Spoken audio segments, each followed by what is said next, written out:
"Daddy, those two children sleeping in the trash look like me," said Tunde, pointing to the little ones huddled together on an old mattress on the pavement. Adekunle Fernandez stopped and followed his 5-year-old son's gaze. Two children, seemingly the same age, slept curled up amidst discarded bags of rubbish, their clothes dirty and torn, their feet bare and bruised. Before we begin this heartwarming tale, comment below from which city you are watching and leave a like to keep accompanying us. The businessman felt a knot tighten in his chest at the sight, but he tried to pull Tunde's hand to continue walking to the car. He had just picked him up from the private school where he studied, and like every Friday afternoon, they were heading home through the city center.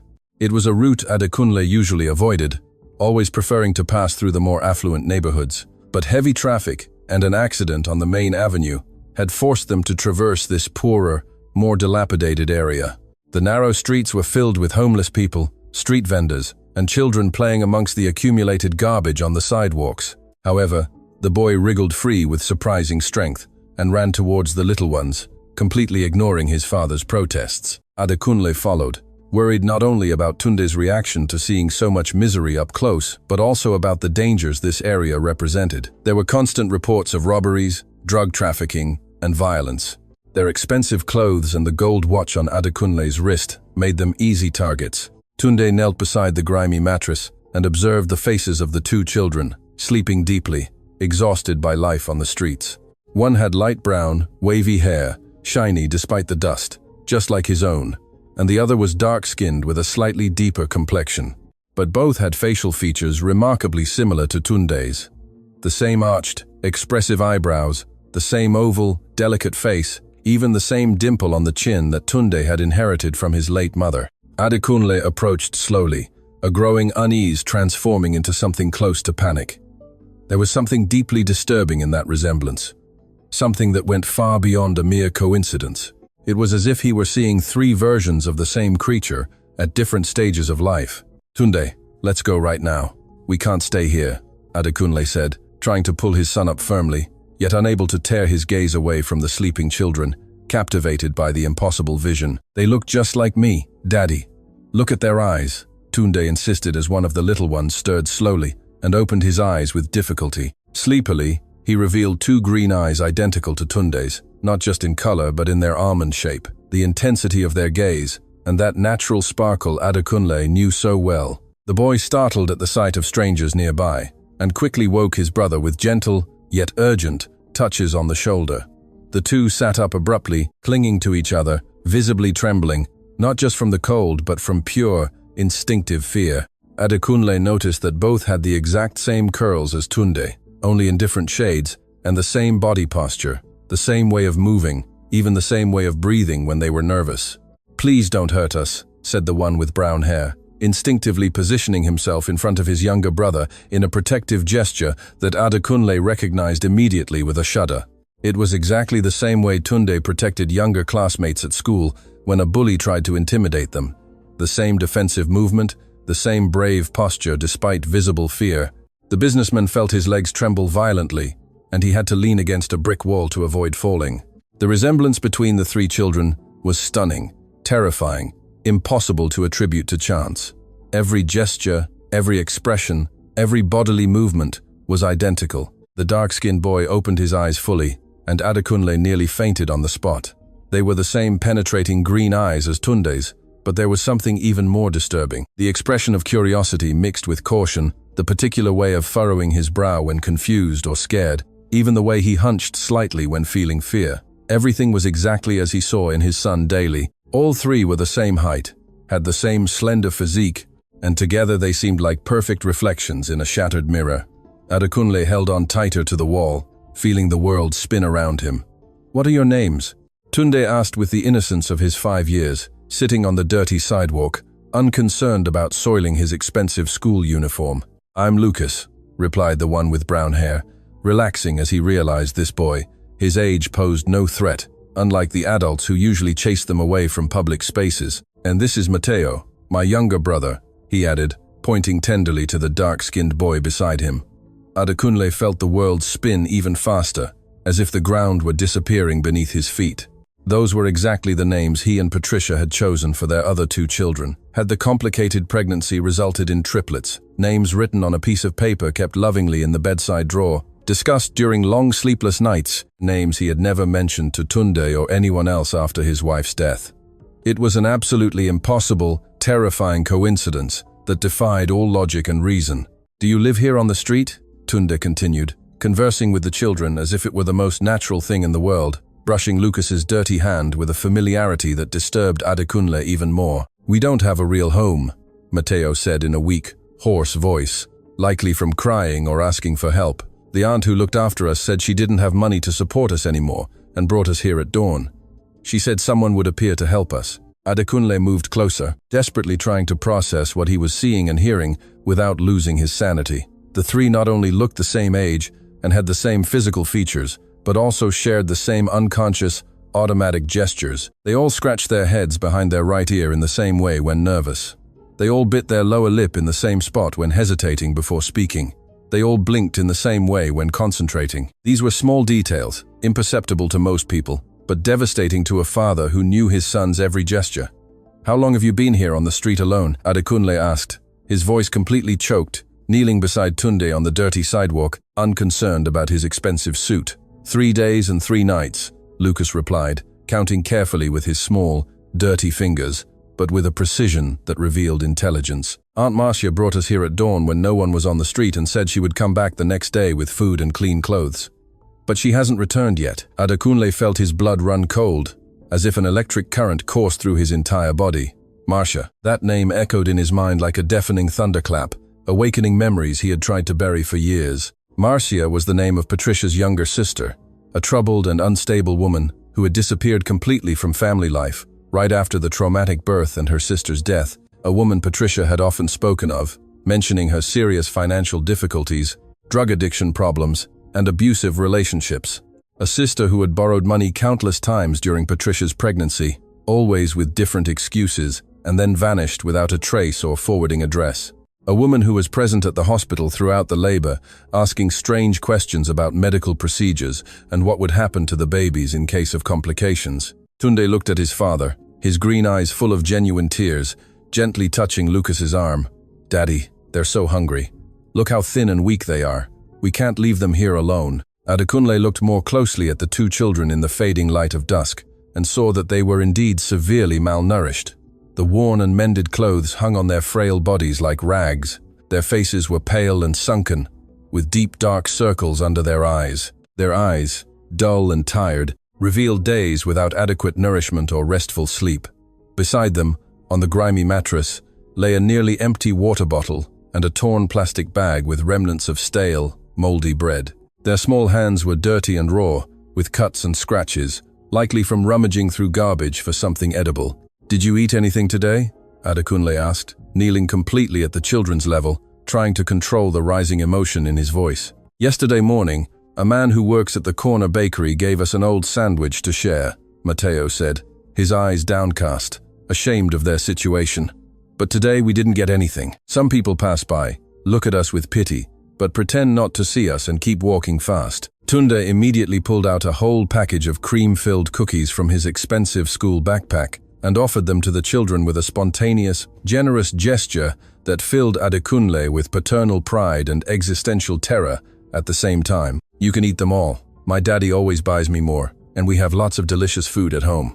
Lucas and Mateo looked directly at Adekunle, asking permission with their big, hopeful eyes, a natural gesture of politeness and respect that contrasted dramatically with the desperate and degrading situation they found themselves in. Someone had taught good manners and values to these abandoned children. Adekunle nodded, still desperately trying to comprehend what was happening before him, what force of destiny had placed these children in his path. They shared the cookies with a delicacy and care that deeply moved Adekunle's heart. They broke each cookie carefully in half. They always offered each other first before eating. They chewed slowly, savoring each tiny piece as if it were a royal feast. There was no rush, no greed, only pure gratitude. "Thank you very much, truly," they said in unison, and Adekunle had the absolute certainty that he had heard those voices before, not just once or twice, but thousands of times. It wasn't just the childish, high-pitched tone, but the specific intonation, the particular rhythm of speaking, the exact way of pronouncing each word. Everything was absolutely identical to Tunde's voice. It was like listening to recordings of his son at different stages of his life. As he watched the three children together, sitting on the dirty ground, the similarities became increasingly evident and terrifying, impossible to ignore or rationalize. It wasn't just the striking physical resemblance, the unconscious and automatic gestures, the particular way of tilting their heads slightly to the right when paying attention to something, even the specific way of smiling, showing the upper teeth first. Everything was identical in every detail. Tunde seemed to have found two exact versions of himself, living in miserable conditions in the world. "Do you know anything about who your real parents are?" Adekunle asked, trying to keep his voice controlled and casual, although his heart was pounding so hard it ached in his chest. "Aunt Marcia always said our mother died when we were born in the hospital," Lucas explained, repeating the words as if they were a lesson memorized and repeated 1,000 times. "And that our father couldn't take care of us because he already had another young child to raise alone and wasn't in a condition to." Adekunle felt his heart accelerate violently, pounding so hard he was sure everyone could hear it. Patricia had indeed died during the complicated childbirth, losing a lot of blood and going into shock. And Marcia had mysteriously disappeared right after the funeral, claiming she couldn't bear to stay in the city where her sister had died so young. But now everything made a terrifying and devastating sense. Marcia had not only fled from pain and sad memories, she had taken something precious with her, someone with her, 2 children with her. "And do you remember anything from when you were babies?" Adekunle insisted, his hands trembling visibly as he obsessively observed every detail of the children's angelic faces, searching for more resemblances, more proof. "We don't remember almost anything," Matteo said, shaking his head sadly. "Aunt Marcia always said we were born with another brother the same day, but he stayed with our daddy because he was stronger and healthier, and we went with her because we needed special care." Tunde's green eyes widened in a way Adekunle knew very well, that expression of sudden, terrifying understanding that appeared when he solved a difficult problem or grasped something complex. "Daddy, they're talking about me, aren't they? I'm the brother who stayed with you because I was stronger, and they are my brothers who went with the aunt." Adekunle had to support himself with both hands on the rough wall to avoid fainting completely. The pieces of the most terrible puzzle of his life clicked into place brutally and definitively before his eyes. Patricia's extremely complicated pregnancy, the always high blood pressure and constant threats of premature birth, the traumatic labor that lasted over 18 hours, the severe hemorrhages, the desperate minutes the doctors fought tirelessly to save both mother and children. He vaguely remembered the doctors speaking in urgent tones about serious complications, about difficult medical decisions, about saving whoever could be saved. He remembered Patricia dying slowly in his arms, whispering broken words he couldn't understand at the time but which now held a terrible meaning. And he remembered Marcia perfectly, always present at the hospital during those tense days, always nervous and restless, always asking detailed questions about medical procedures and what would exactly happen to the children in case of severe complications or the mother's death. "Lucas, Matteo," Adekunle said, his voice completely trembling and choked as tears began to roll freely down his face without him trying to hide them. "Would you like to come home, take a hot shower, and eat something delicious and nutritious?" The two boys looked at each other with the natural, learned distrust of those forced by cruel circumstances to understand in the worst possible way that not all adults had good intentions towards them. They had spent entire days in dangerous streets, exposed to all sorts of risks, violence, and exploitation. "You won't hurt us afterward, will you?" Lucas asked in a small, frightened voice that revealed both desperate hope and pure, irrational fear. "Never, I promise," Tunde replied immediately, before his father could even open his mouth, quickly getting up and extending both his little hands towards Lucas and Matteo. "My daddy is very good and loving. He takes good care of me every day, and he can take care of you too, like a real family." Adekunle watched with awe at the absolutely stunning naturalness with which Tunde spoke to the children, as if he had known them intimately for years. There was an inexplicable and powerful connection between the three, something that went far beyond the astonishing physical resemblance. It was as if they recognized each other instinctively, as if there were an emotional and spiritual bond between them that completely transcended logic and reason. "Okay then," Matteo finally said, slowly getting up and carefully picking up the torn plastic bag with the few miserable possessions they owned in the world. "But if you are mean to us or try to hurt us, we know how to run fast and hide." "We will never be mean," Adekunle assured with absolute sincerity, watching with a heavy heart as Matteo carefully placed the remnants of moldy bread back into the bag, even though he already knew they would eat something infinitely better. It was pure survival instinct, characteristic of someone who intimately knew real and devastating hunger. As they walked slowly through the crowded streets towards the luxury car, Adekunle noticed that almost everyone passing by stared at them, stopped, murmured amongst themselves, and discreetly pointed. It was impossible not to perceive that they looked like identical triplets. Some more curious passers-by stopped completely. They made admiring comments about the impressive resemblance. Others even secretly took photos with their phones. Tunde held Lucas's hand firmly, and Lucas held Matteo's, as if it were something completely instinctive and natural, as if they had always walked exactly like this, through the streets of life. "Daddy," Tunde suddenly said, stopping abruptly in the middle of the crowded sidewalk and looking directly into his father's eyes.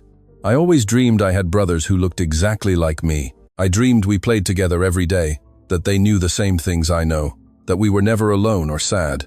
And now they are here for real, like magic." Adekunle felt a chill run through his entire body upon hearing Tunde's words. During the drive to the car, he observed every movement of the three, with an obsessive attention bordering on paranoia. The way Lucas helped Matteo walk when he stumbled was identical to how Tunde always helped the more fragile or needy people. The way Matteo carefully held the plastic bag with his miserable belongings was exactly like the extreme care Tunde showed with his favorite toys or objects he considered important. Even the natural cadence of their steps was perfectly synchronized, as if the three had meticulously rehearsed that walk for years. Adekunle noticed that all three placed their right foot first when stepping onto the sidewalk, that they all swung their left arm slightly when walking, that they all instinctively looked sideways before crossing any street. These were small details that could go unnoticed by a casual observer, but were devastatingly significant to a father who intimately knew his son's every movement. When they finally reached the black Mercedes parked on the busy corner, Lucas and Matteo stopped abruptly in front of the vehicle, their eyes wide with admiration and astonishment. "Is this really your car, sir?" "It's so beautiful," Lucas asked, touching the shiny, impeccable bodywork with reverence. "It's my daddy's," Tunde replied with the typical naturalness of someone who had grown up surrounded by luxury. "We always go in it to school, to the club, to the mall, and everywhere we need to go." Adekunle carefully observed the children's genuine reaction upon seeing the interior of genuine beige leather and gleaming gold accents. There was no trace of envy, greed, or resentment in their innocent eyes, only pure curiosity and respectful admiration. Matteo ran his dirty little hand over the soft seats with extreme reverence, as if touching something sacred and untouchable. "I've never traveled in such a beautiful and fragrant car in my life," he whispered, his voice laden with genuine admiration. "It looks like one of those cars on television with rich celebrities." Throughout the silent journey to the imposing mansion, located in the most exclusive neighborhood of the city, Adekunle couldn't take his eyes off the rearview mirror for a single second. The three children chatted animatedly in the back seat, as if they were old friends, reunited after a long and painful separation. Tunde enthusiastically pointed out tourist attractions and important city landmarks through the window. Lucas asked intelligent and insightful questions about absolutely everything they saw along the way, and Matteo listened with focused attention, occasionally making profound comments that revealed an impressive and disturbing maturity for a child of only 5 years old. "That very tall building you see over there is where my daddy works every day," Tunde explained, excitedly pointing to the mirrored glass skyscraper. "He has a big company that builds beautiful houses for people with money." "Are you going to work there with him when you grow up?" Lucas asked with genuine curiosity. "I don't know yet. Sometimes I think about being a doctor to help sick children who don't have money to pay for treatment." Adekunle almost lost control of the steering wheel upon hearing those words. Doctor had been exactly the dream he himself had cherished with passion in his childhood, long before he was forced by family circumstances to inherit the family's lucrative businesses. It was an old and deep longing he had never shared with Tunde, as he did not want to artificially influence his future professional decisions. "I want to be a doctor too when I grow up," Matteo suddenly said with surprising determination, "to take good care of poor people who don't have money to pay for consultations or expensive medicines. I want to be a teacher for children," Lucas completed with the same conviction, "to teach them to read, write, and do math well, even if they are poor." Tears burned intensely in Adekunle's eyes. The three children had noble and altruistic dreams, completely aligned with the ethical and moral values he had strived to instill in Tunde since childhood. It was as if they shared not only physical appearance but also character, principles, and even the deepest dreams. When they finally arrived at the majestic mansion, with its extensive, perfectly manicured gardens and imposing classical architecture, Lucas and Matteo were completely frozen at the main entrance. The three-story house, with its enormous white columns and gleaming glass windows, seemed like a true royal palace to the eyes of two children who had slept so many nights in the open air in the dangerous streets of the city. "Do you really live here in this giant house?" Matteo asked, his voice almost inaudible with astonishment. "It's very big and beautiful. It must have like 100 different rooms." "It has 22 rooms in total," Tunde corrected with a proud and innocent smile. "But we actually only use a few. The rest always remain closed, because it's too big for just 2 people." Rosa Oliveira, the experienced housekeeper who had cared for the house with dedication for exactly 15 years, immediately appeared at the main door with her always elegant and impeccably professional demeanor. Upon seeing Adekunle arrive unexpectedly with 3 absolutely identical children, her expression changed from interest to total shock. She knew Tunde intimately since he was a new buff. The physical resemblance was so incredible that she dropped the heavy keys she held in her hand with a clatter. "My God, blessed," she murmured softly, crossing herself 3 times in quick succession. "Mr. Adekunle, what impossible story is this? How can 3 identical Tundes exist?" "Rosa, I'll explain everything calmly later," Adekunle said, hurrying into the house with the 3 children. "For now, I urgently need you to prepare a very hot bath for Lucas and Matteo, and something nutritious and delicious for them to eat abundantly." The woman, still completely bewildered by the surreal situation, quickly regained her maternal and protective instinct. She looked with genuine compassion and practical concern at the 2 visibly malnourished children. "These little ones urgently need specialized medical attention, Mr. Adekunle. They are extremely thin, pale, and covered in wounds. It seems they haven't eaten well in weeks." Adekunle nodded silently, although his mind was focused on much more urgent and complex matters. He desperately needed to confirm his growing suspicions before making any definitive decisions that could affect everyone's future. While Rosa carefully led Lucas and Matteo towards the spacious ground-floor bathroom, Tunde remained pensive beside his father, in the luxurious living room, staring out the window towards where his possible brothers were bathing. "Daddy, they are my real brothers, aren't they?" he asked with the seriousness of someone who instinctively already knew the answer. Adekunle knelt in front of his son, gently took his small shoulders, and looked him directly in the bright green eyes. "Tunde, it's very possible, my son.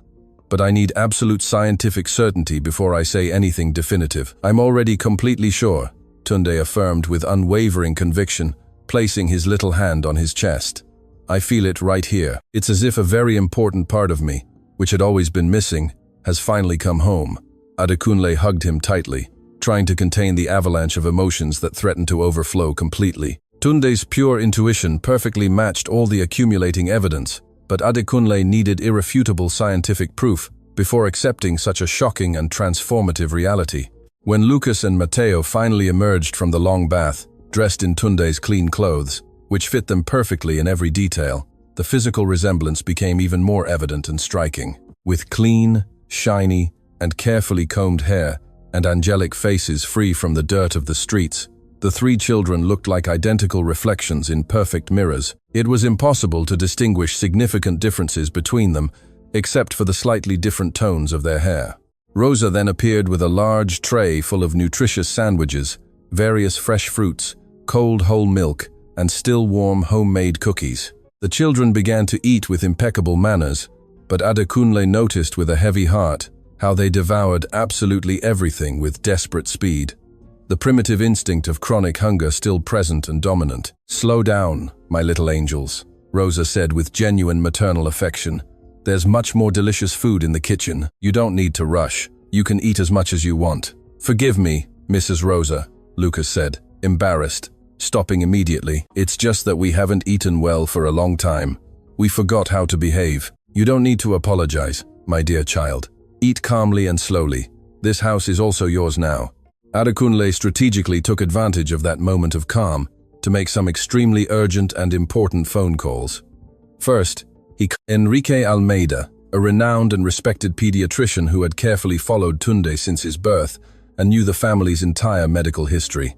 "Dr. Enrique, I need a very urgent personal favor. Could you come to my house tonight? It's a very delicate medical situation involving some children. Of course, Adekunle, did something serious happen to Tunde? Tunde is perfectly healthy, but I urgently need detailed DNA tests on 3 children, including him. There was a long, significant pause on the other end of the line. Dina. Adekunle, what complicated situation is this? I prefer to explain everything in person when you arrive. Can you bring the complete kit for sample collection? Yes, no problem.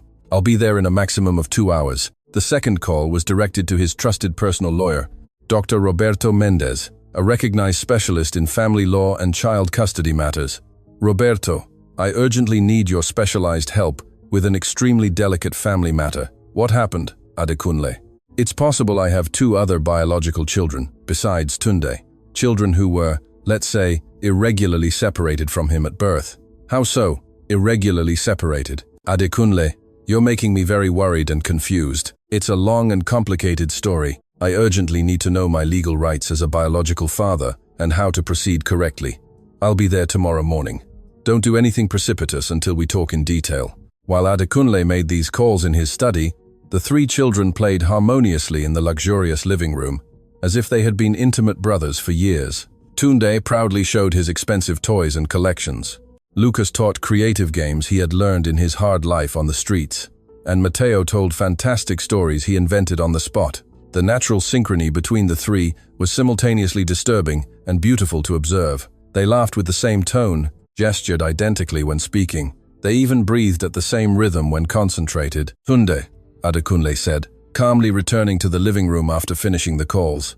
I need to ask Lucas and Matteo some important questions. Can you help your daddy? Of course, Daddy, you can ask whatever you want. Adekunle sat comfortably on the carpet with the children, trying to maintain a casual and relaxed tone, despite the crucial importance of the information he desperately sought. Lucas, can you remember anything specific from when you were little babies? Any detail, however small? Aunt Marcia always said we were born in a very big and famous hospital, Lucas said thoughtfully, furrowing his brow in concentration. She said it was very difficult and dangerous, that she had to make difficult choices about whom to save first. Choose whom to save, Adekunle repeated, feeling his heart pound violently. And do you know exactly which hospital you were born in? At San Vicente Hospital, Matteo replied immediately, without hesitation. Aunt Marcia always took us there when we were sick or needed medicine. Adekunle almost fainted. San Vicente Hospital was the same expensive private hospital where Tunde had been born, where Patricia had fought for her life and finally died. A hospital frequented exclusively by the city's economic elite. It made no logical sense for supposedly abandoned children to receive regular medical attention there unless there was a legitimate and documented family connection. And what was Aunt Marcia like physically? Do you remember her well? She looked a lot like our real mother, Lucas said thoughtfully. She had black hair, very long and straight, big dark eyes, and always smelled strongly of cigarettes mixed with sweet perfume. Adekunle felt his blood run cold. It was a perfect and detailed description of Marcia, Patricia's younger sister. Every detail matched exactly with his memories of the troublesome sister-in-law, but she was always very nervous and agitated. Matteo continued with disturbing seriousness, especially when she saw police officers on the street or when a stranger asked us questions. What kind of questions exactly made her uncomfortable? About who our real father was, about our family, about where we came from, Lucas explained in detail. She always told us never to talk about these important things with strangers because it was dangerous. Adekunle immediately understood that Marcia lived in constant terror of being discovered and exposed. The behavior described by the children was absolutely typical of someone hiding something extremely serious with severe legal consequences and the possibility of prison. And were you really happy? I mean, were you happy living with Aunt Marcia? The 2 boys looked at each other with a deep, mature sadness that broke Adekunle's heart. It was an expression of pain no child should know so intimately. We loved her because she took care of us, Matteo said diplomatically, choosing his words carefully. But she always said taking care of us was very difficult and tiring, that she had sacrificed her whole life for us. And sometimes she would disappear for many consecutive days, Lucas completed, his voice choked. She would leave us completely alone at home or with unknown neighbors who didn't even really know our names. Adekunle felt intense anger grow progressively in his chest. Anger at Marcia for lying and manipulating the situation. Anger at himself for not seeking more information. anger at the cruel fate that had brutally separated his children, but at the same time, he felt immense and liberating relief for having found them alive and relatively well. "Daddy," Tunde suddenly said, interrupting his father's turbulent thoughts. "Can we stay together forever now? Lucas and Matteo can live here in our house with us, like a real family." Adekunle looked deeply into the 3 pairs of absolutely identical green eyes, fixed on him with expectation and hope, awaiting a definitive answer that would forever and irrevocably change the lives of all of them. The responsibility was crushing and terrifying, but the certainty growing in his heart was absolutely unwavering. "If you really want to stay, and if all the tests confirm what I firmly believe they will confirm, the 3 of you will never be separated again, not even for a single day," he said solemnly. Adekunle's words echoed in the luxurious living room like a sacred promise, and the 3 children instinctively hugged each other with overwhelming emotional force, forming a perfect circle of pure and unexpected joy. Lucas and Matteo began to cry copiously, but they were crystalline tears of relief and renewed hope, not of sadness or despair. Tunde took the 2 little hands firmly, as if wanting to physically guarantee they would never be separated again, as if he could prevent cruel fate from tearing them apart once more. Adekunle contemplated that moving scene, his heart literally overflowing with contradictory and overwhelming emotions. On one hand, he felt indescribable happiness at having found the children he thought were lost forever since the traumatic moment of birth. On the other hand, a growing and paralyzing anxiety invaded him. How to explain this impossible situation to the outside world, to conservative society, to the competent authorities? How to justify the sudden appearance of 2 children, identical to his son? How to prove there was no irregularity or crime behind it all? At that moment, Rosa silently appeared at the elegant living room door, carefully carrying more nutritious food on a silver tray. She stopped abruptly upon seeing the 3 children hugging on the marble floor, and her experienced eyes filled with tears of maternal understanding and tenderness. "Mr. Adekunle," she said, her voice choked with emotion. "In all these long years working dedicatedly in this house, I have never seen Tunde so genuinely happy and complete. It's as if he has finally found a fundamental part of himself that he didn't even consciously know he had lost. Rosa, you can stay and lovingly care for them while I anxiously await the doctor's arrival. I urgently need to make some very important calls." "Of course, Mr. Adekunle, I will take care of all 3, as if they were my own grandchildren." Adekunle slowly went upstairs to the elegant study on the 2nd floor, but before reaching it, he heard melodious laughter coming from the main living room. It was a pure and crystalline sound he had never heard in his entire life. Tunde laughing with full joy, without reservation or melancholy. During the 5 years of his beloved son's life, Adekunle had always perceived a certain inexplicable sadness in the child, as if something essential were eternally missing from his existence. Now, hearing that spontaneous and authentic laughter, he understood with absolute clarity that Tunde had always felt the painful absence of his brothers deep down, even if he didn't consciously know of their real existence. In the ordered silence of the study, Adekunle turned on the modern computer and began meticulously researching everything possible about Marcia Santos, Patricia's troubled sister. He found detailed records of constant address changes, some police notations for minor offenses, and a very worrying history of chronic financial instability. But what impressed him most was discovering that Marcia had mysteriously received a very significant sum of money from an unidentified source, precisely at the time of the children's traumatic birth. It was as if someone powerful had deliberately paid for her to disappear with the babies and never return. Adekunle's growing suspicions immediately turned towards his own family. The Fernandez family had always been notoriously traditionalist, conservative, and obsessed with an impeccable public image. Having triplets in a complicated and unplanned pregnancy with the young mother tragically dying in childbirth could have been interpreted as a devastating scandal, something that had to be covered up at any cost. Perhaps his own authoritarian and cold parents, Tunde's conservative grandparents, had orchestrated that cruel and inhumane separation. Suddenly, the phone rang loudly, interrupting his somber thoughts. It was Dr. Enrique calling from his car. "Adekunle, I'm arriving in a few minutes. I've brought absolutely everything necessary for the DNA tests, but I must warn you that the complete results won't be ready for exactly 72 hours. Dr. Enrique, besides the DNA, I need you to carefully examine the 2 boys. They have lived abandoned in the street and may have developed serious health problems. Don't worry, I brought my complete medical team. We'll do a thorough evaluation of everything.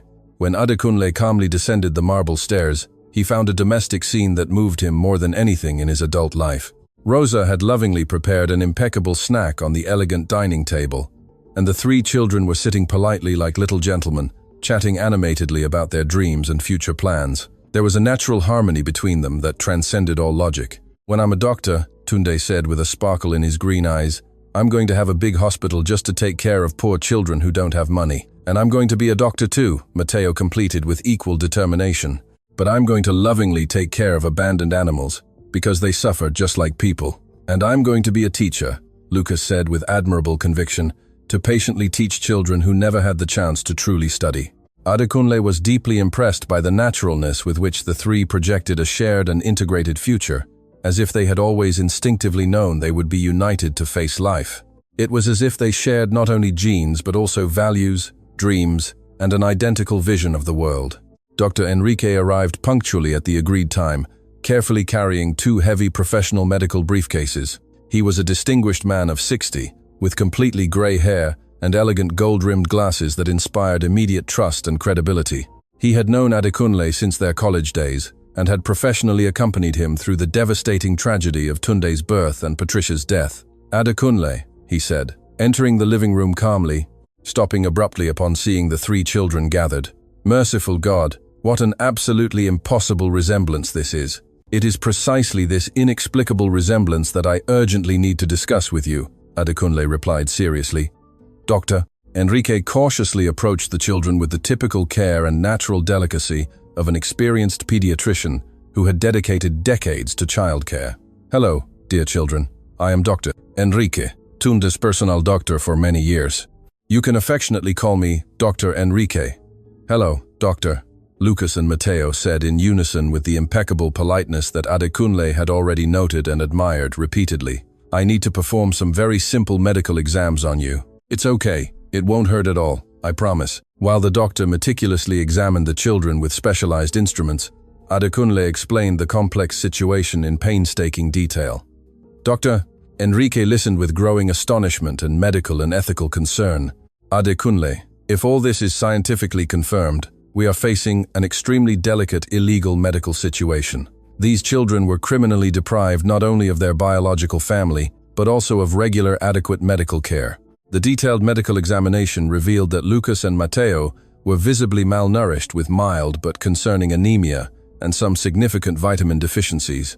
However, there was nothing that could not be completely reversed with adequate nutrition, nutritional supplementation, and regular medical care. They will need intensive nutritional support and medical monitoring for the next 6 months, the doctor explained with professional seriousness. But they are naturally strong and resilient children. With appropriate care, they will recover completely. The collection of material for the DNA test was surprisingly quick and painless. Dr. Enrique carefully took saliva samples from the 3 children with special sterile swabs. He meticulously labeled everything with specific codes and stored them in appropriate airtight containers. "Adekunle, I will personally take this precious material to the most reliable and discreet laboratory I know. In exactly 72 hours, we will have definitive scientific confirmation." After the trusted doctor left, Adekunle calmly gathered the 3 children in the welcoming living room for a serious and important conversation. "Children, I need to explain something very important for you to understand well. There is a real possibility that you are biological brothers, but we must wait patiently for a scientific examination to officially confirm it. We already know with absolute certainty that we are brothers," Tunde said, with unwavering conviction. "We don't need any scientific examination to confirm what we already feel.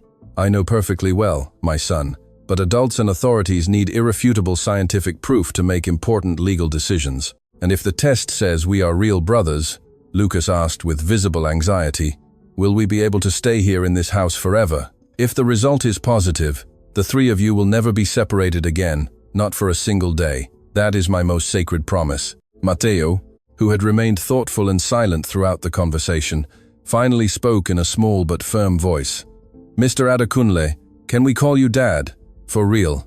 The innocent question was like an emotional blow to Adekunle's stomach.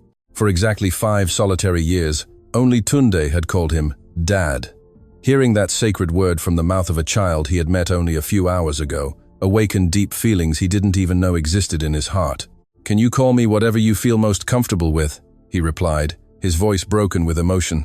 "Then you are already our dad from now on," Lucas said with moving simplicity, "and we will never be alone or abandoned again."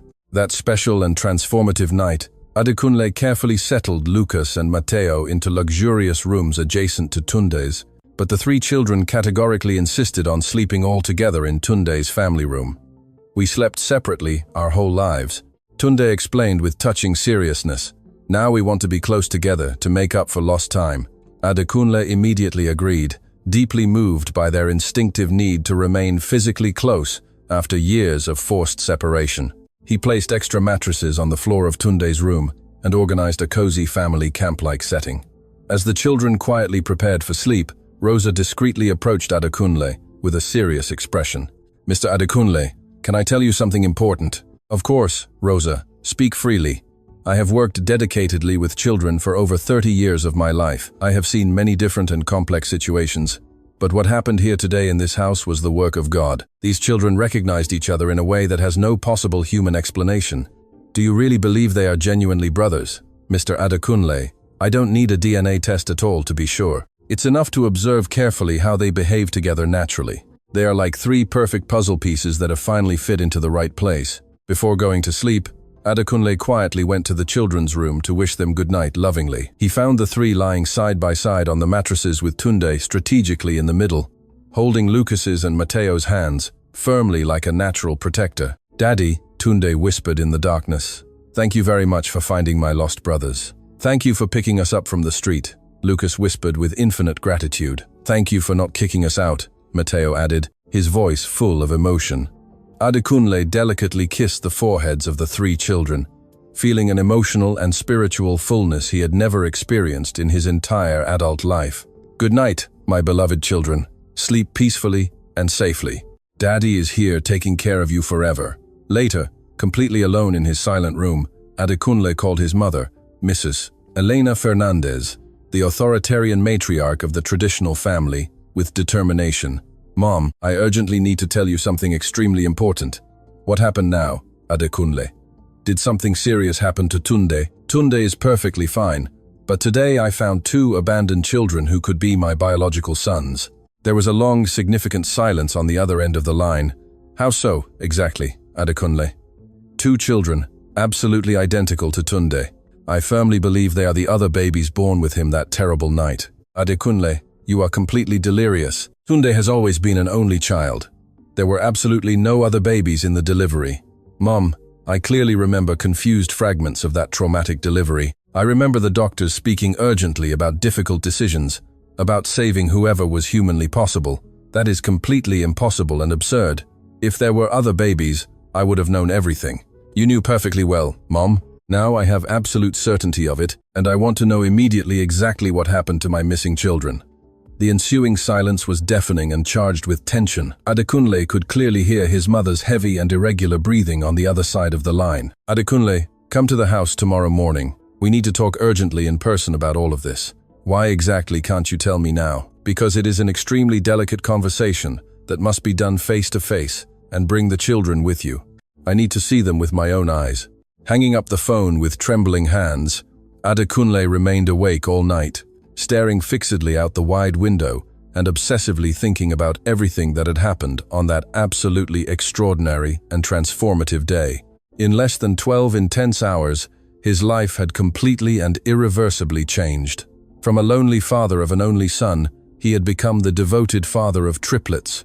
From a man with a small and controlled family, he had become responsible for three children who desperately needed care, unconditional love, and permanent protection. But the most painful part of all was discovering that for 5 long years he had lived an elaborate and cruel lie.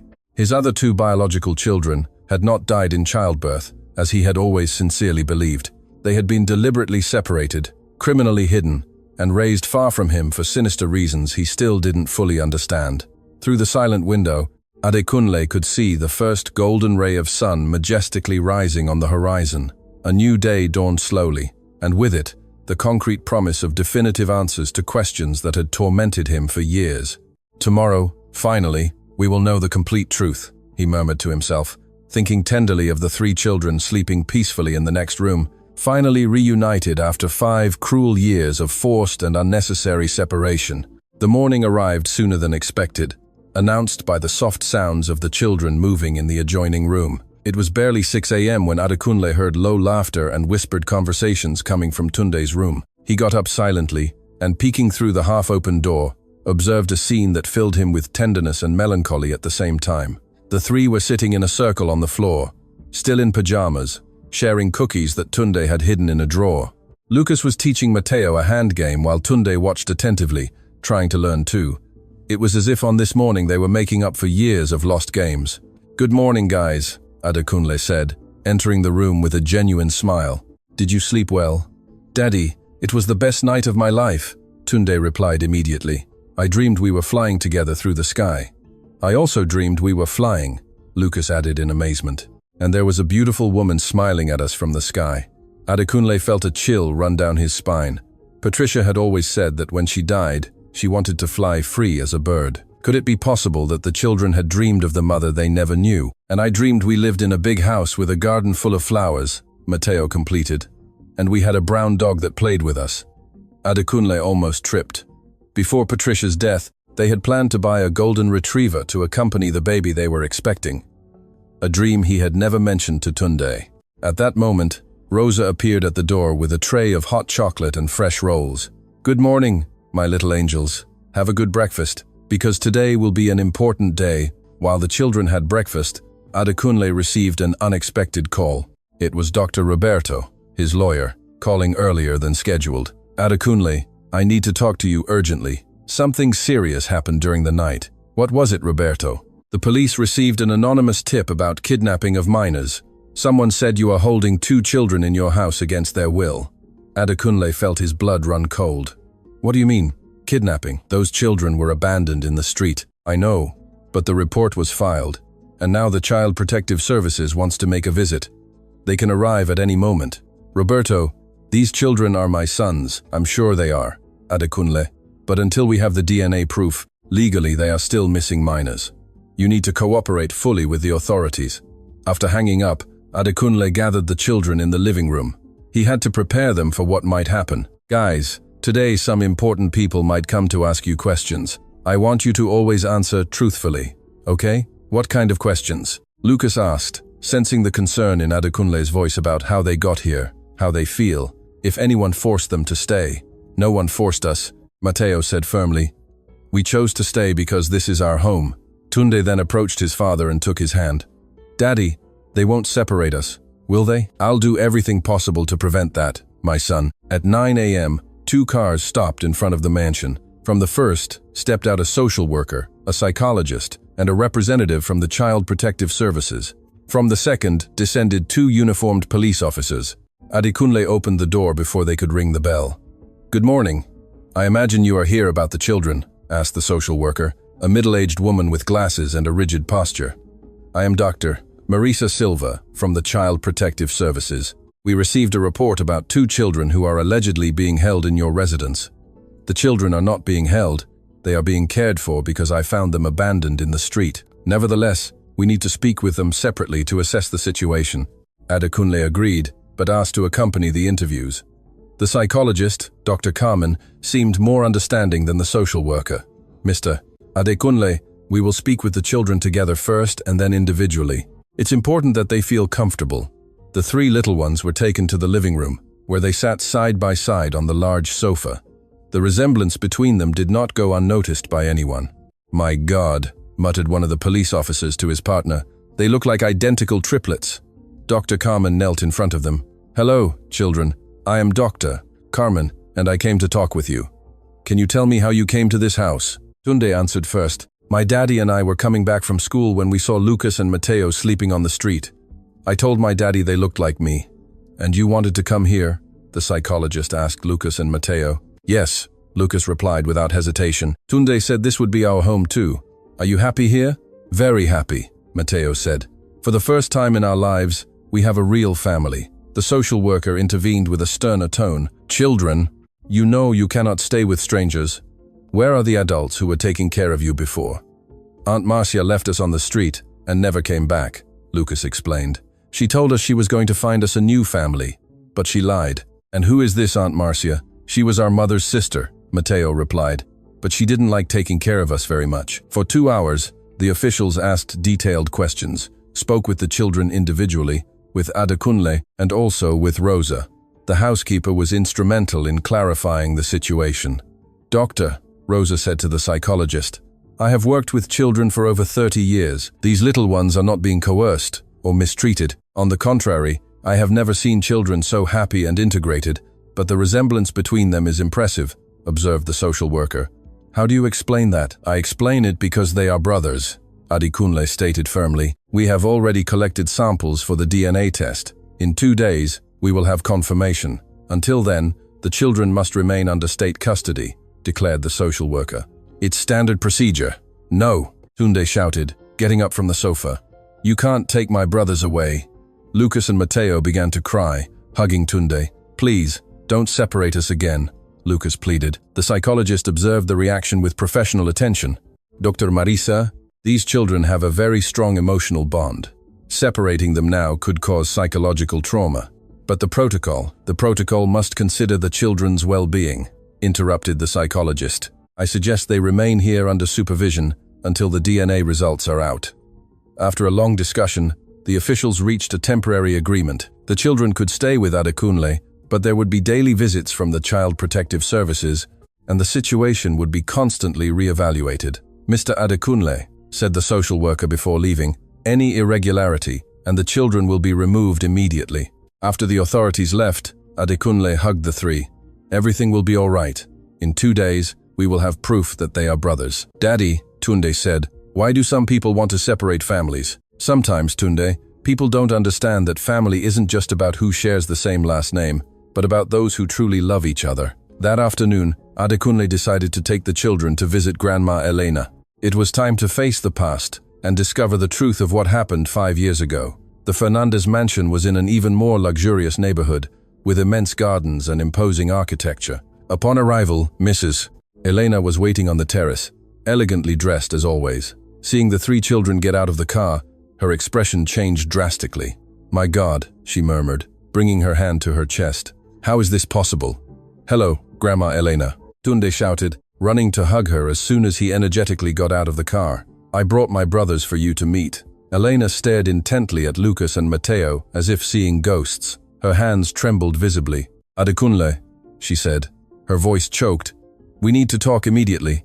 First, I want you to meet Lucas and Matteo," Adekunle replied, bringing the 2 children closer. "Children, this is Grandma Elena, Daddy's mother." "Hello, Grandma," they said shyly.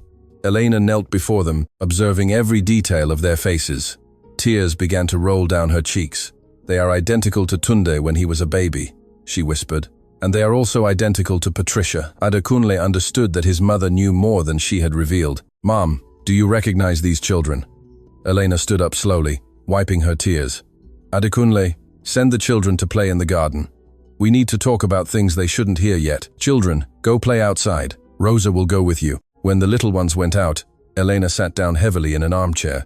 "Adekunle, sit down. What I'm about to tell you will completely change everything you believe about that terrible night." Adekunle settled in front of his mother, prepared to hear what he had suspected for years. "Mom, I want to know exactly what happened in the hospital."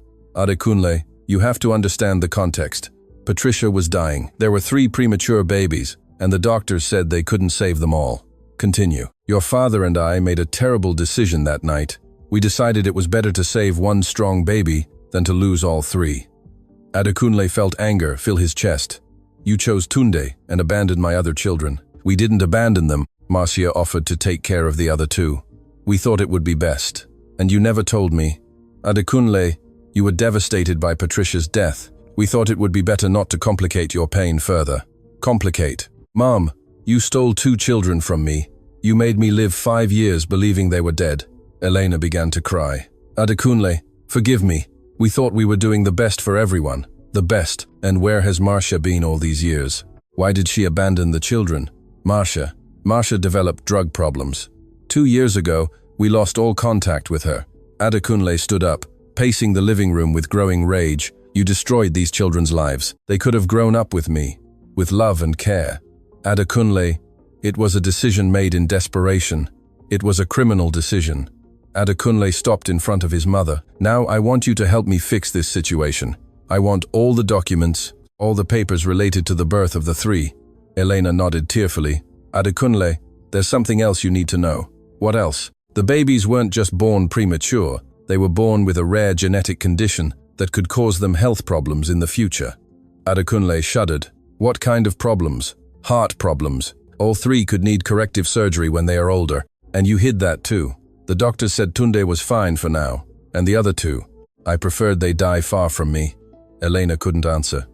Adekunle left the room and went to find the children in the garden. He found the three playing happily with Rosa, completely unaware of the traumatic conversation that had taken place. Children, it's time to go home, Adekunle said, trying to maintain a light tone.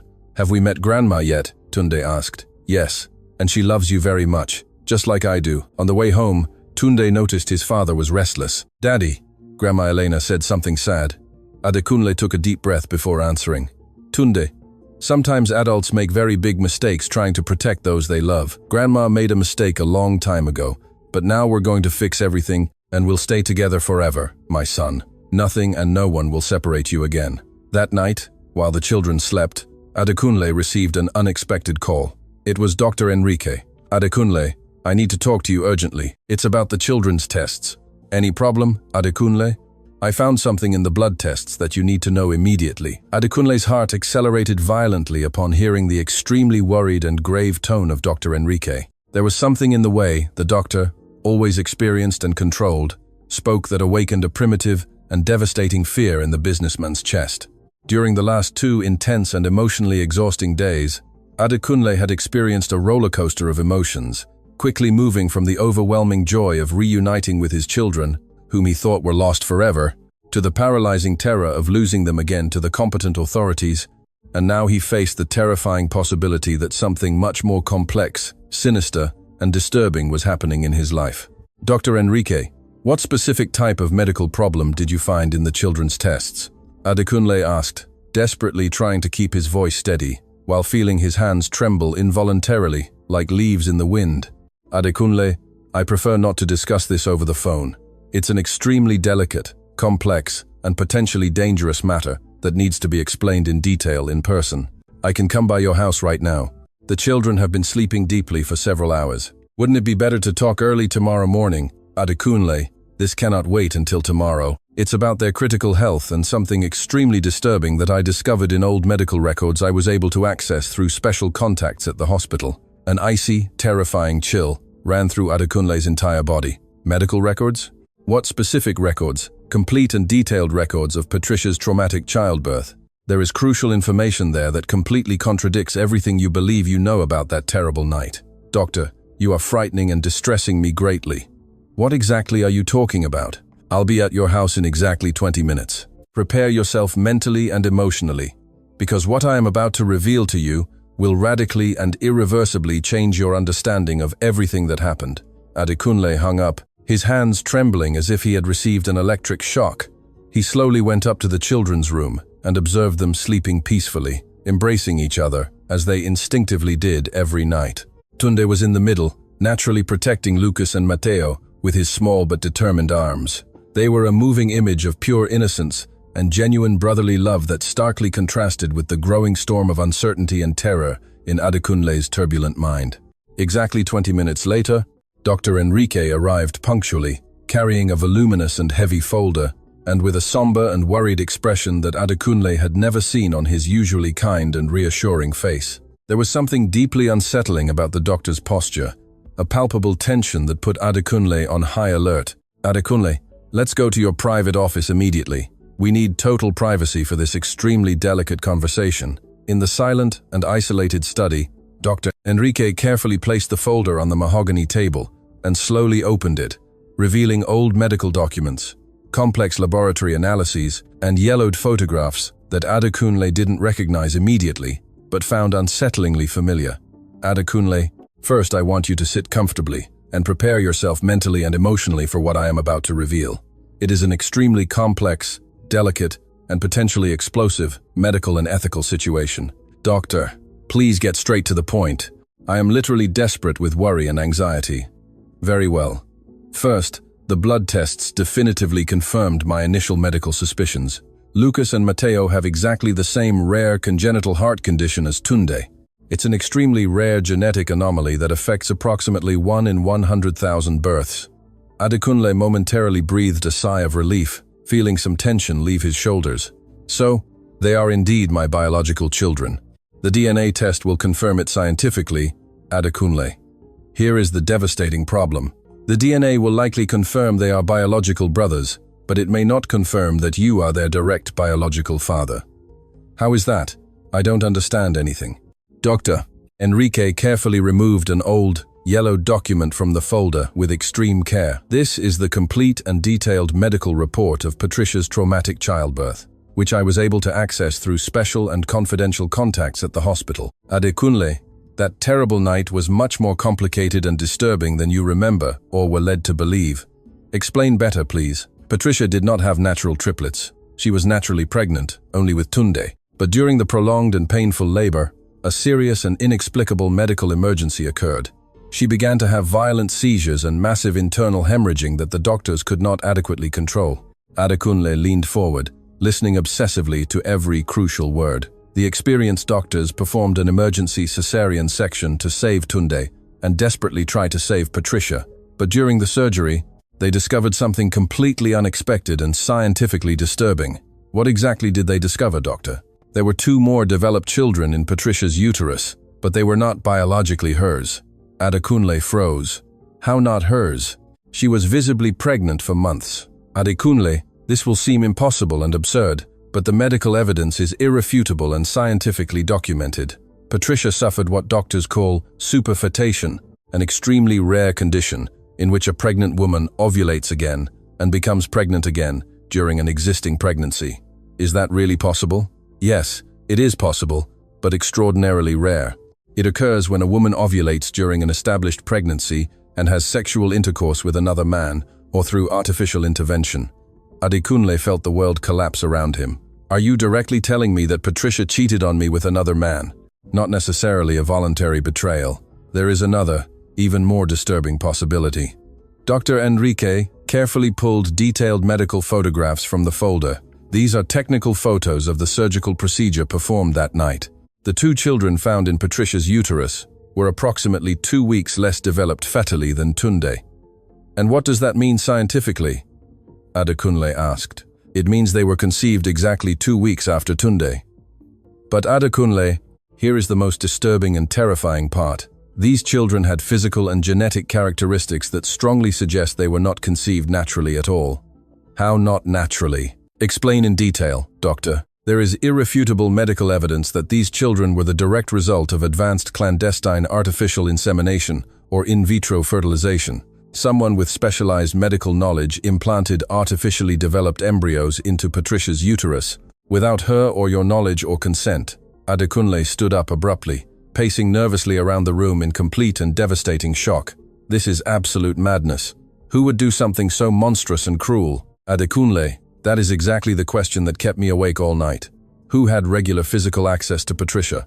Who knew her medical condition in detail? Who would benefit significantly from such a complex situation? Doctor, are you implying that someone in my own family? I am stating that someone with considerable resources deliberately and coldly orchestrated this entire situation, and that person definitely had substantial financial resources and direct access to extremely advanced medical technology. Adekunle stopped abruptly and looked at the doctor. Marcia. Marcia was always present at the hospital asking specific and detailed medical questions. Marcia may have been an important piece in the scheme, but she was definitely not the mastermind behind it all. She simply did not have the financial resources or technical knowledge for something so sophisticated and complex. So, who exactly? Adekunle asked. Dr. Enrique hesitated before answering cautiously. Adekunle, I need to ask you an extremely difficult and delicate question. Your family has always shown an obsessive interest in having more direct heirs. My parents always desperately wanted more grandchildren. But, Adekunle, what if someone influential in your family coldly decided to create more heirs artificially through genetic manipulation? The suggestion was so absurd and disturbing that Adekunle had to sit down again, feeling dizzy. Doctor, this sounds like something out of an impossible science fiction movie. Adekunle, the medical technology for this existed perfectly 5 years ago. and your family possesses substantial financial resources and influential medical connections to carry out something exactly like this. But why would they do something so drastic without telling me absolutely anything? Perhaps because they knew perfectly well that you would never voluntarily agree, or because they wanted complete and absolute control over these artificially created children. Adekunle ran his hands through his hair nervously, trying to process information that completely defied his basic understanding of reality. Even if this is true, these children are completely innocent. They desperately need adequate medical care and unconditional love. I fully agree. But, Adekunle, there are more serious medical complications. If these children were indeed created artificially, using manipulated genetic material from your family, they may have other serious health problems. Not yet detected in the initial exams, I need to do much more detailed and specific tests. What kind of health problems? Degenerative neurological problems, severe immune deficiencies, or even a significantly reduced life expectancy. Children created through experimental genetic manipulation can have unpredictable and devastating long-term consequences. Adekunle felt an intense nausea grow in his stomach. Are you directly telling me that Lucas and Matteo could be seriously ill? I am saying that we need to investigate much more deeply and quickly. And Adekunle, there is something else extremely important that you need to know immediately. What else could there be, Doctor? Enrique carefully took the last crucial document from the folder. This is a detailed financial report that I was able to obtain through confidential contacts. Someone paid exactly 2 million reais to an unregistered clandestine fertilization clinic, precisely during Patricia's pregnancy. 2 million reais. Adekunle, this was definitely not an accident or an emotional betrayal. It was a meticulously planned and executed medical project with absolute precision. Doctor, I need to confront my family immediately. Adekunle, wait calmly. Before confronting anyone, we need to have absolutely all the irrefutable proof. And most importantly, we must ensure the children's physical safety. Safety. Why would they be in real danger? If someone invested 2 million reais to artificially create these children, they may desperately want to recover their investment. Recover how exactly? Forced legal custody, total control of their lives, or even worse scenarios. Adekunle felt a primitive panic completely take over his chest. Doctor, these children are not scientific experiments or financial investments. They are my beloved children. Adekunle, in your heart they are definitely your children, but legally the situation may be much more complicated and dangerous than we imagine. What exactly should I do? First, we will do completely detailed genetic tests on Lucas and Matteo. Second, we will discreetly investigate who financed this sinister project. Third, we will prepare an absolutely solid legal defense. And while that happens, you take care of these children as the loving father they deserve, because regardless of how they came into the world, they desperately need unconditional love and protection. Adekunle looked out the window at the room where his 3 children slept peacefully. Doctor, even knowing all this, I couldn't love these children more than I do now. Adekunle, that makes you a truly honorable man. But prepare yourself mentally, because when this truth fully comes to light, there will be influential people who will try to use this situation against you. What kind of people? People who believe that artificially created children do not deserve the same legal rights as naturally conceived ones. That is completely absurd and inhumane. Adekunle, you and I know it's absurd, but society is not always rational when it comes to ethical issues like this. Adekunle stood up and walked to the window, observing the full moon illuminating the garden where his 3 children had played happily hours before. Dr. Enrique, regardless of how Lucas and Matteo came into the world, they are now my children, and I will fight to the death to protect them. Adekunle, I will help you in absolutely everything possible, but you must understand that this fight may be more difficult than you imagine. Why exactly? Because if my theory is correct, there are extremely powerful people involved in this situation. People who will not easily give up the control they believe they have over these children. Who would these influential people be? Dr. Enrique carefully put the documents back in the folder and looked directly into Adekunle's eyes. Adekunle, according to everything I have discovered, I firmly believe that your own family is at the absolute center of this elaborate conspiracy. And tomorrow, when you confront your mother with this devastating evidence, you will discover how far they are capable of going to keep their darkest secrets. The devastating words of Dr. Enrique echoed in the silent office like a death sentence, leaving Adekunle completely paralyzed and without immediate emotional reaction. The revelation that his own respected family could be involved in such an elaborate, sinister, and inhumane conspiracy to genetically manipulate the artificial creation of children defied absolutely everything he had firmly believed about the people he had loved, respected, and admired his entire adult life. The betrayal was not coming from strangers or known enemies, but from the closest people in whom he had placed absolute trust and unconditional love. During the sleepless and torturous night that followed, Adekunle remained rigidly seated in his Italian leather armchair, staring fixedly out the wide window, as he obsessively processed the devastating and incomprehensible information he had received.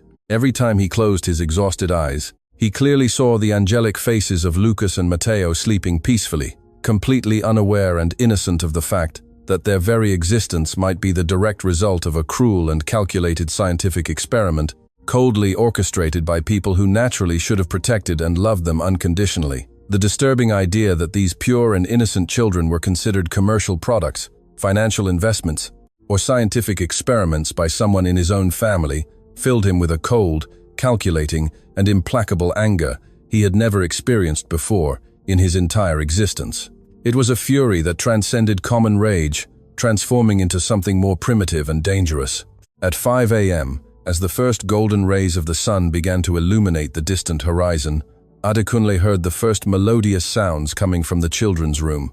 Low, crystalline laughter, whispered and cheerful conversations, as always magically happened when the three woke naturally. He got up silently and walked with careful steps to the half-open door, once again observing the moving scene that had become precious and sacred in his daily routine.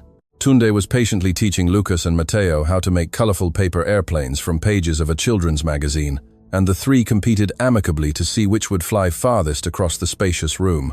The absolute naturalness with which they interacted, the perfect synchronization of their movements, and the genuine joy on their angelic faces starkly contrasted with the disturbing and terrifying revelations of the previous night. "Good morning, my beloved children," Adekunle said, calmly entering the room with a forced but loving smile, desperately trying to hide the devastating emotional storm that was violently unleashed within his tortured soul. "Did you sleep well and peacefully, Daddy? We dreamed exactly the same thing again," Tunde said with brilliant enthusiasm in his green eyes.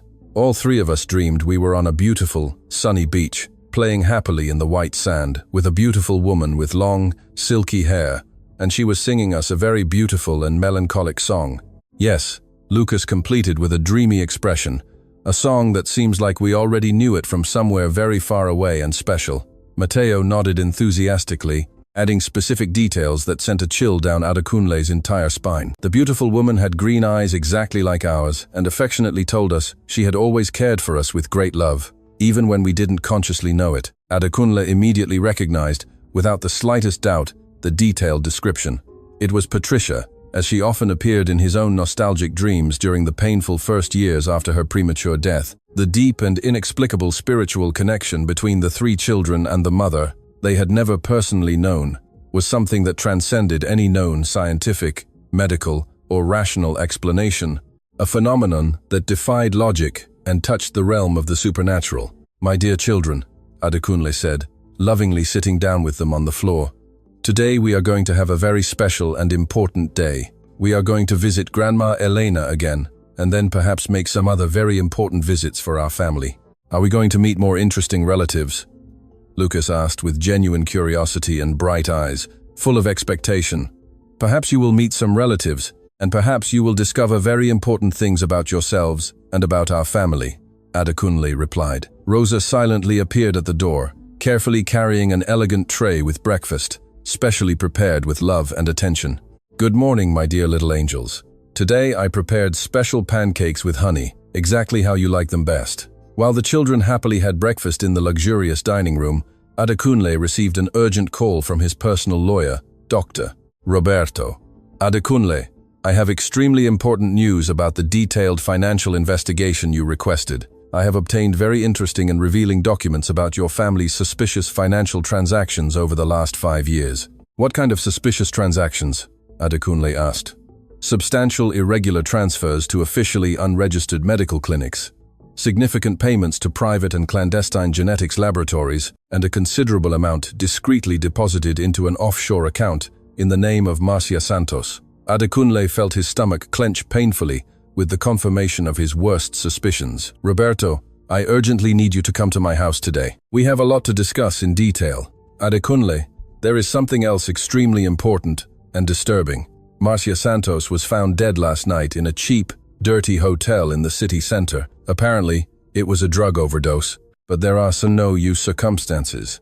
The news hit Adekunle like a devastating lightning bolt. Marcia was dead, taking with her all the crucial secrets about what had really happened to Lucas and Matteo during the first formative years of their lives. Roberto, this cannot be a mere coincidence. Adekunle, I completely agree. Someone powerful didn't want her to talk. We need to act very quickly to protect these innocent children. After hanging up the phone with trembling hands, Adekunle observed the 3 children playing happily in the luxurious living room, completely unaware of the real dangers that surrounded them, like invisible predators. Marcia's convenient death definitively confirmed his worst suspicions. There were influential people willing to do anything to keep the dark secrets about the artificial origin of Lucas and Matteo hidden. At 10 a.m., Adekunle carefully loaded the 3 children into the Mercedes and drove with determination to his mother's imposing mansion. During the silent journey through the busy city streets, he mentally prepared the difficult and confrontational questions he needed to ask. This time, he would not accept diplomatic evasions, convenient half-truths, or elaborate lies. He desperately needed the complete and raw truth, no matter how disturbing, shocking, or devastating it was to his understanding of reality. Mrs. Elena was waiting patiently for him on the elegant terrace, but her posture was visibly different and concerning. She seemed physically more fragile, older, and tired, as if she had aged several years in a single torturous night. Seeing the car slowly approach, her expression transformed into a complex mixture of deep guilt, genuine fear, and fatalistic resignation. "Grandma Elena!" Tunde shouted enthusiastically, running to hug her as soon as he energetically got out of the car. Lucas and Matteo followed him immediately, but with more instinctive caution, intuitively sensing that something fundamental had changed in the respected elder's behavior. "Hello, my dear precious ones," Elena said, her voice completely choked with emotion, hugging the 3 children with desperate and almost suffocating intensity. "Every day you get more handsome, smarter, and more alike each other." Adekunle observed the interaction with obsessive attention, noticing how his mother held the children as if it were the last time he would see them in his entire life. "Mother, can we talk alone immediately?" "Rosa, you can lovingly take care of the children in the garden." "Adekunle, first of all, I need to desperately ask for your forgiveness, sincere forgiveness for everything we did, for all the elaborate lies, for all the unnecessary suffering we caused." Adekunle felt a complex mixture of temporary relief and growing terror. His mother was finally ready to confess everything, but the confession might be much more terrible and devastating than he had ever imagined, even in his worst nightmares. In the mansion's elegant study, Elena sat heavily in her favorite velvet armchair, suddenly looking much older than her well-lived 65 years. "Adekunle, sit down comfortably. What I am about to tell you will completely destroy everything you believe about our respected family.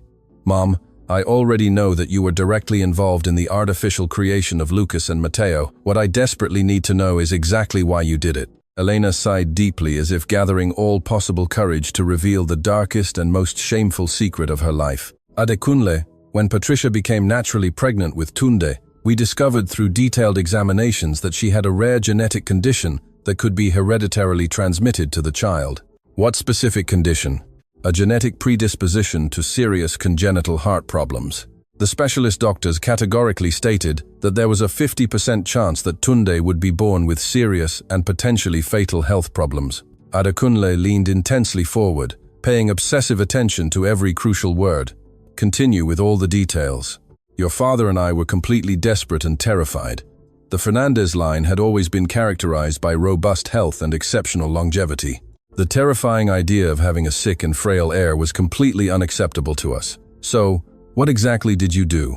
"We discreetly contacted a renowned scientist, Dr. Marcos Veloso, a world specialist in advanced genetic manipulation. He proposed a revolutionary experimental solution." "What specific solution?"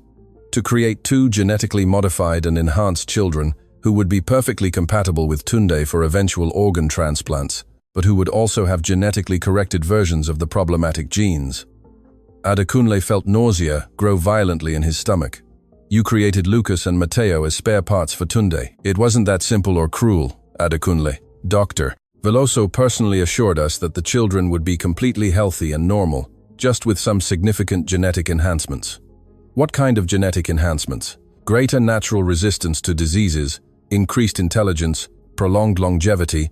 It was like giving them an objectively better life. And how did you implant the artificial embryos into Patricia? Elena visibly hesitated, struggling intensely with overwhelming guilt.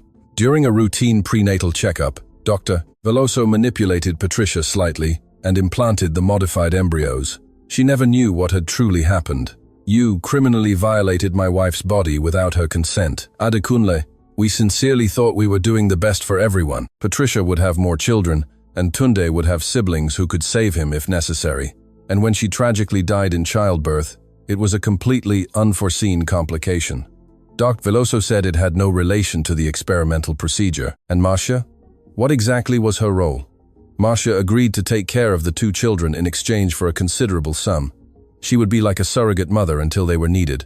Needed for what exactly? To save Tunde if he developed heart problems, or to continue the family line with enhanced genes.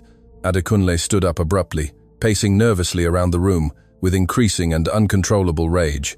Mom, you turned innocent children into merchandise. They are not products or tools. Adekunle, I know it seems terrible now, but at that time, we thought we could play God with human lives. Elena began to cry copiously. Adekunle, forgive me for everything, but you need to understand that we did it out of love. Love for you, love for Tunde, love for the family. Love, Mom, that wasn't love, it was pure and cruel selfishness. Adekunle, there is something else you need to know about Lucas and Matteo. What else? They were not created with only your genes. Dr.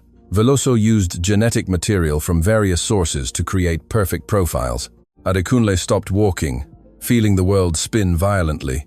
From what other sources? Genes from individuals with superior intelligence, Olympic athletes, people with exceptional longevity. They are like a compilation of the best human traits available. So, they aren't even my biological children. Biologically, approximately 60% of their genes are yours. The rest were artificially selected. Adekunle had to lean on the table to avoid completely fainting. Where is that Dr. Veloso now? He died in a car accident 2 years ago. And last night, and Marcia, I already know about Marcia. Conveniently, all the people who knew the truth are disappearing. Adekunle, it wasn't. It wasn't what, Mom? It wasn't planned. It wasn't convenient that the witnesses disappeared. Elena remained silent, her expression confirming Adekunle's worst suspicions. Mom, who else knows about this? Only your Aunt Carolina and I. Your father died carrying the secret. Carolina knew. She helped finance the project. Yes, she was the one who found Dr. Veloso. Adekunle felt he was uncovering a family conspiracy much deeper than he imagined. Where is Carolina now? She left for Europe last night. She said she needed to get away for a while. Fleeing, you mean? Adekunle looked at the children through the window, seeing Tunde teaching Lucas and Matteo how to climb the large garden tree, while Matteo cheered them on from below. The scene was one of pure innocence, a stark contrast to the sinister complexity of their origins. Elena, Adekunle finally said, his voice broken, I know I cannot undo what we have done. I know I have lost the right to be the grandmother of these children, but at least allow me to contribute financially to their care. Money. Adekunle turned to look at her, his eyes gleaming with coldness. Do you think money can compensate for what you did? I know it cannot, but at least I can ensure they have everything they need, that they have everything through my work and my love. I don't want a single cent of that money used to finance that aberration, Adekunle retorted. Elena lowered her head, accepting the refusal. And if something happens to you? She asked. If they need care that you cannot provide, they will have Rosa, who genuinely loves them. They will have Dr. Enrique, who has committed to caring for them. They will have people who see them as human beings, not as experiments, Adekunle replied. Elena walked to an old drawer where she kept important documents. Adekunle, is there anything else you need to know? She said, taking out a sealed folder. These are all the medical documents related to the procedure. Everything, Dr. Veloso documented all the tests, all the specific modifications that were made. Adekunle took the folder reluctantly. Why are you giving me this now? Because if something happens to me, you will need this information. The doctors who will care for them in the future will need to know exactly what was done. Adekunle put the folder under his arm. Is there anything else I should know? Just one more thing. Carolina left a letter for you, Elena said. Adekunle quickly read it with a frown. The letter stated that Carolina was permanently leaving for Europe and would never return to Brazil. At least she had the decency to disappear, Adekunle muttered, crumpling the paper. He headed for the door. I'm going to get the children. Adekunle. Wait. Elena stopped him. Can I at least say a proper goodbye to them? Adekunle paused. He considered for a moment, and then thought about everything he had discovered. No, mother. They don't need to bear the burden of saying goodbye to someone who saw them as conveniences. To them, you will just be the grandmother they visited a few times. In the garden, he found the 3 children still playing happily. Guys, it's time to go, he announced, trying to maintain a light tone. During the drive in the car, Adekunle listened to the children's voices in the back seat, feeling an immense love and growing determination in his chest. Regardless of how they had come into the world, they were his now. That same afternoon, Dr. Enrique returned with more equipment, accompanied by Dr. Roberto and a new social worker. After examining the children and conversing extensively with them, everyone agreed that they were in a loving and appropriate environment. Dr. Roberto initiated the legal process to regularize the children's situation, creating official documentation, recognizing them as Adekunle's adopted sons. The process took a few months but concluded successfully. That night, Adekunle gathered the 3 children in the living room for an important conversation. He told them a carefully edited version of the truth. They had been born together, but difficult circumstances separated them when they were babies, until fate reunited them that special day on the street. So, are we really brothers? Lucas asked. Yes, you are brothers of blood, of heart, and of soul, Adekunle replied. And will we always be together? Mateo asked. Forever. Nothing and no one will ever separate our family again. In the following months, life established a new and stable routine. Lucas and Mateo were enrolled in Tunde's school, where they excelled due to their exceptional intelligence. Rosa officially assumed the role of caregiver for the 3 children. Dr. Enrique became the family's exclusive pediatrician, carefully monitoring the children's health. 3 months later, Dr. Roberto concluded all legal processes. Lucas and Mateo Fernandez officially existed with valid documents and all the rights of biological children. Adekunle's company prospered during that period, as if the renewed love had energized all aspects of his life. Elena fulfilled her promise to stay away, sending only occasional cards. Carolina remained in Europe, sending an annual letter full of remorse. A year later, Adekunle organized a family reunion party, inviting only the people who truly mattered. During the dinner, he made a toast. This party celebrates not only our first year together, but the fact that families are formed in unexpected and miraculous ways. The years passed peacefully. The 3 children grew up as an inseparable unit, developing unique personalities, but maintaining an unbreakable bond. Tunde became the natural leader, Lucas the brilliant academic, and Mateo the sensitive artist. Adekunle watched their development with pride, noting that the genetic enhancements manifested subtly: exceptional intelligence, resistance to diseases, impressive emotional maturity. But he decided it didn't matter if it was the result of modifications or simply the unconditional love he had created for them. When they turned 10, Adekunle finally felt confident enough to talk about Patricia, showing photos and telling stories about the mother who still appeared in the children's shared dreams. At 15, they had become exceptional young men. Tunde showed interest in medicine. Lucas pursued a doctorate in bioethics focusing on genetic manipulation. And Mateo emerged as a talented artist. Adekunle supported them unconditionally, always reminding them that their choices should be motivated by passion, not by expectations about their enhanced abilities. Rosa and Dr. Enrique remained central figures in the family, offering constant love and guidance. Adekunle kept the original medical documents under lock and key, consulting them rarely, accepting that the children's identity transcended their artificial origins. When they turned 18, Adekunle offered to show them the complete documents. To his surprise, all 3 unanimously declined. "Daddy," Tunde said, "we know we were created in a special way, but that's history. What matters is who we are now and who we choose to be." In the following years, the 3 followed different but parallel paths. Tunde became a pediatric cardiologist. Lucas obtained a doctorate in bioethics, focusing on genetic manipulation, and Mateo transformed into a renowned artist. They all married, started families, and maintained the unique bond of childhood. Adekunle aged gracefully, surrounded by an extended family that included his 3 sons, their wives, and eventually 7 grandchildren. Rosa and Dr. Enrique remained with the family until their last days, beloved as the pillars they truly were. When Adekunle was 70 years old, the children organized a party to celebrate the 25th anniversary of their reunion. During the celebration, Tunde delivered an emotional speech. "Daddy, you could have moved on that day, but you chose to stop, listen, and love. You taught us that family isn't about genes, but about choosing to love and build something beautiful together." Adekunle looked at his gathered family, 3 exceptional sons, their families, and all the people who chose to be part of this common story. He thought about the scientific origins that had become irrelevant in the face of the simple reality that they were complete human beings, capable of love and finding meaning in their lives. The story had begun with manipulation and lies, but it ended with love and family. That night, Adekunle slept peacefully, knowing he had fulfilled the most important promise of his life. And for the first time that day on the street, he didn't dream of the past, but of the bright future his children would continue to build together. Did you like today's story? Then subscribe to the channel, leave your like, and comment below from which city you are watching this video.